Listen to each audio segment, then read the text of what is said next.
The Deer Farming Channel is brought to you in part by Record Rack Deer and Elk Feeds.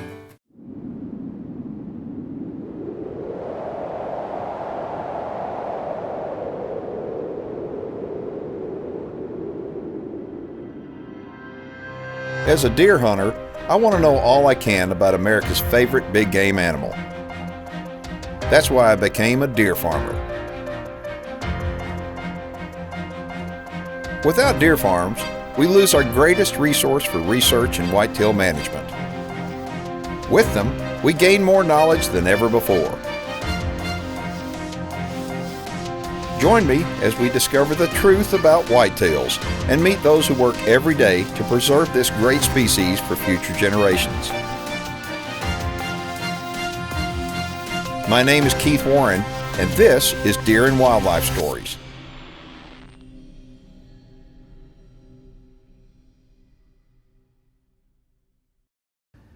Today's Deer and Wildlife Stories comes to you from Louisiana, where we're all over the place. We're going to take you to several different deer farms and show you some big old bucks. And if you're a deer enthusiast, we'll introduce you to an organization you'll want to know more about.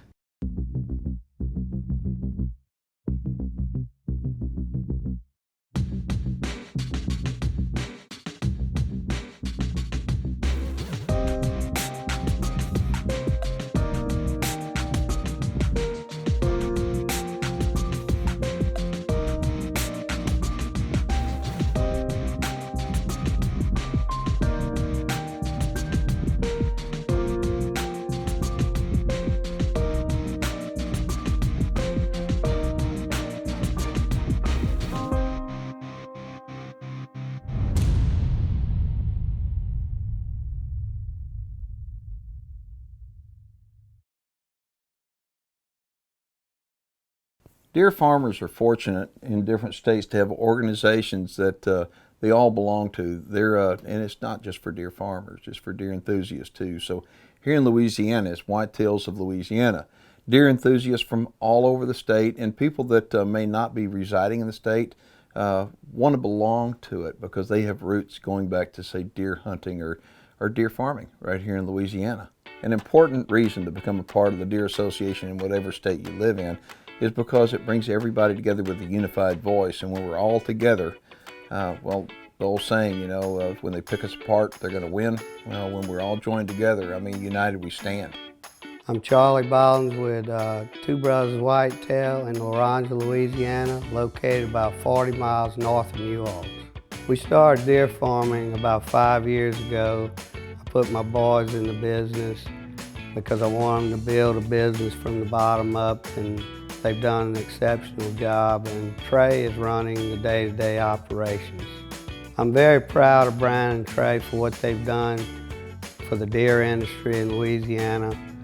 Both of them are on the board of Whitetails of Louisiana. Trey is the president, and they've really grown this industry tremendous in this state. I'm Trey Bollinger with Two Brothers Whitetails. And the business has been outstanding in Louisiana with whitetails. From the time we've got in, we've basically been sold out. We keep selling inventory a year in advance. I got a call from two guys this week that basically want to clean out our inventory next year. So it's been great. Everybody's got in business underneath us. I've been able to basically sell their deer because I don't have enough deer. So it's just a great time to be in the business here in Louisiana. Whitetails of Louisiana is basically an organization that started a handful of years ago with some guys that really wanted to research, educate, and create good animal stewardship for those who are going to be farming in our state. And so they've been able to, like many states, just develop and unite and synergize to create that very thing. And it's been a powerful element that brings us together. It causes us to move our inventory together and work as a team towards the goals that we're all trying to accomplish with managing whitetails and expand this industry. The one cool thing about Whitetails of Louisiana, anybody's got the internet, go online and take a look at their website. And what you're going to find a direct link to all these different farms around the state. So if you live down in the southern part of the state, you're down around Golden Meadow, whatever, there's farms down there. You live up in the north part, up here, you know, around Spring Hill, there's farms. No matter where you live in the state of Louisiana, just go to Whitetails of Louisiana website and you'll find a deer farm near you. And I promise you, when you contact me and say, look, I'd like to take a farm tour, is that okay? Not only is it okay, but every deer farmer I know, not just here in Louisiana, but everywhere, will welcome you to their farm. And the reason why, because they're proud of what they're doing for the white-tailed deer. The Deer Farming Channel is brought to you in part by New Dart, leading the industry in accuracy. So we come to Louisiana, we're going to pick out 3 deer farms, and we want to pick out 3 that are kind of different, but then at the same time there are many similarities between them. We're going to start off at Two Brothers Whitetails. They've got a big herd, and it's influenced heavily by Texas genetics. Then we'll wind up heading over to Extreme Whitetails of Louisiana. Chris Patton owns that place, and they've got some really big deer.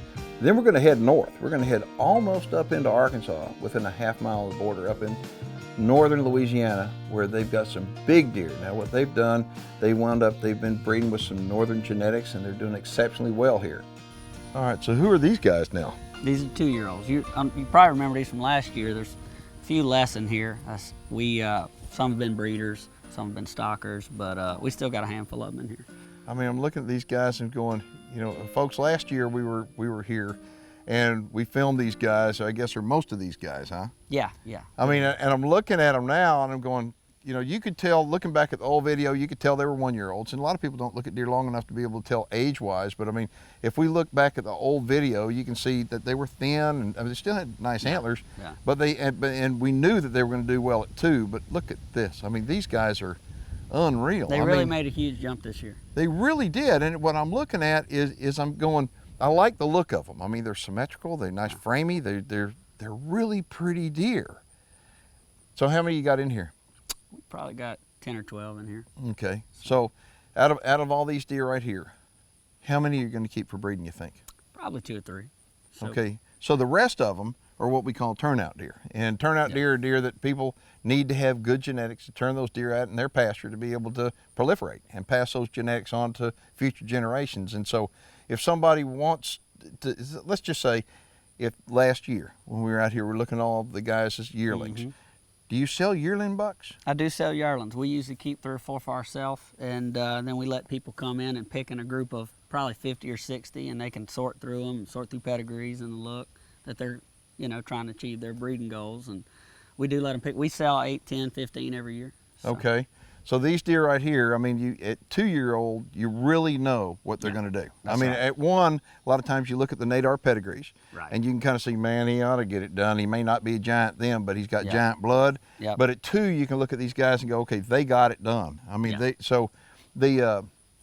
these deer right here, when do people buy them? I mean, what is the best time of year for you and for other people in Louisiana to actually buy these turnout deer like this? Generally about August they come in, and that's when they can really kind of assess what's going on with our inventory, and then we have time to make the move and get them in there, whether it's breeding pens or whether it's preserves or whatever it is. That gives them time to kind of know what they're looking at.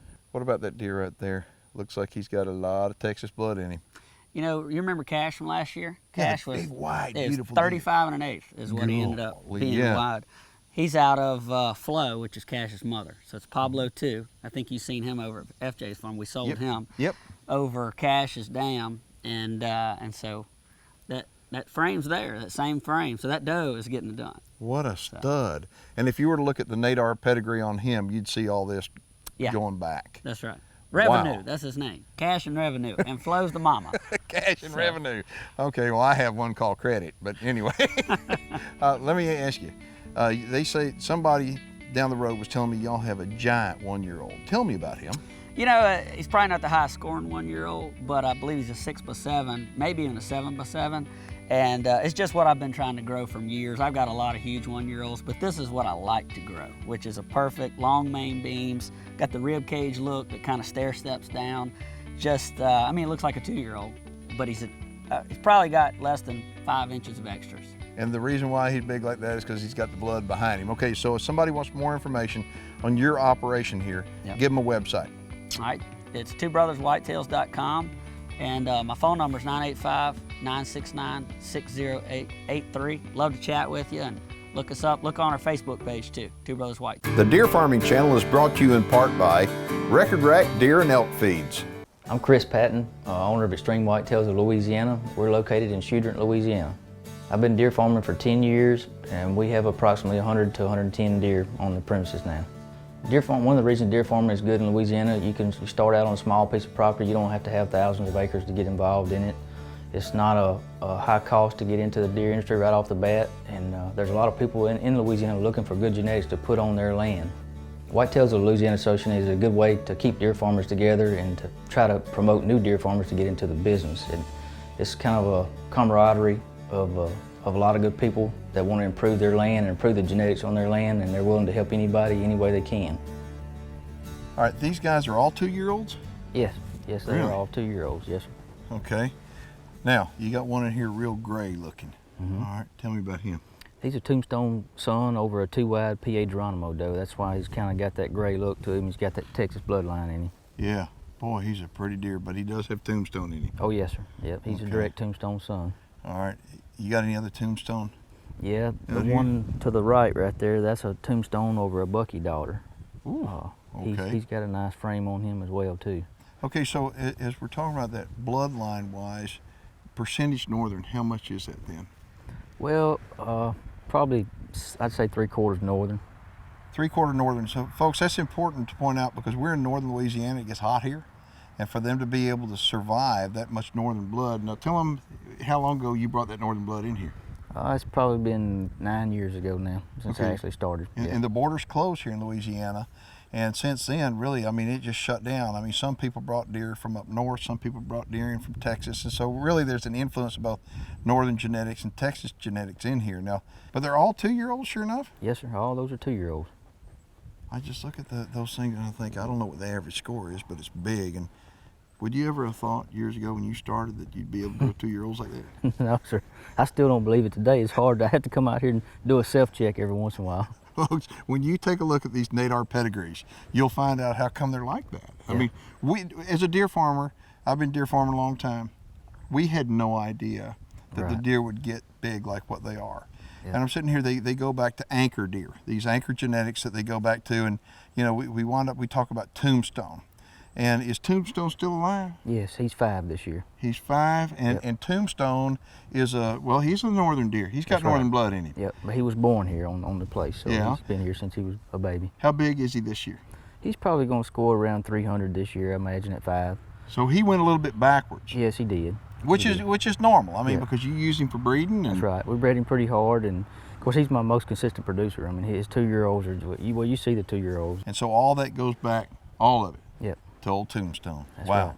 Okay, now I understand you've got an exceptional yearling buck too. Tell me Yeah. about him. He's out of Triple Crown, High Rollers Triple Crown from Texas over there, but he's over a Tombstone daughter, so he. So it's the same blood then. That's right. Yep. He's Okay. I'm pretty pleased with that yearling this year. Okay, if somebody wants more information on your deer farm, what do they need to do? Just contact me on my cell phone, 318-265-2955. It's Chris Patton, or Chris at extremewhitetailsla.com. And if you're watching this show and you live in Louisiana and you're interested in deer farming, or you're a deer enthusiast, you want to go to a deer farm, go to Whitetails of Louisiana website, and you can get on there and you can see where all the deer farms are located, and you can find one right down the road from you and call them up, make an appointment, go see their deer.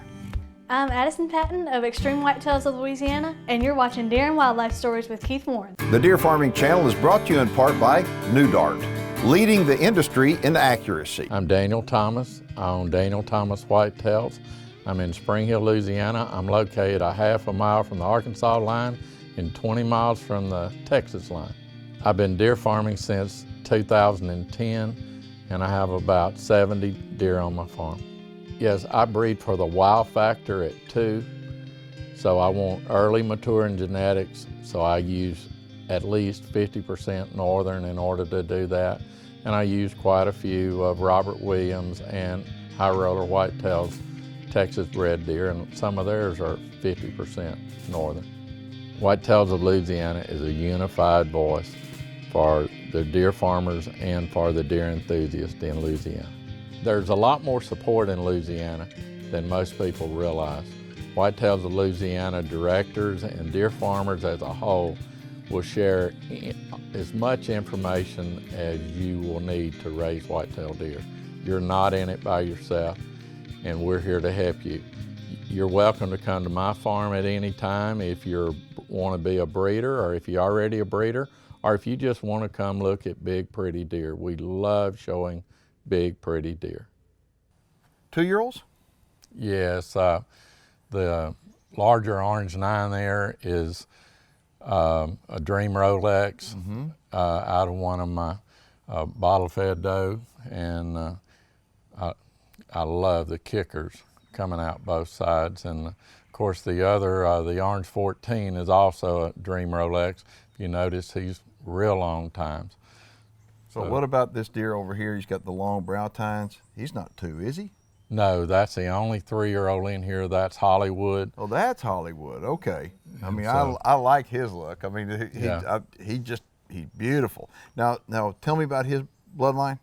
He is a high roller over a Max Bow doe out of Wavocal Scout, PA Geronimo on the very bottom. Okay, so high roller. Okay, what I'm looking at here. So you've got deer that are both northern genetics and southern genetics, kind of in here, right? I do. He's basically 100% northern, Right. and then of course I do have a lot of half Texas.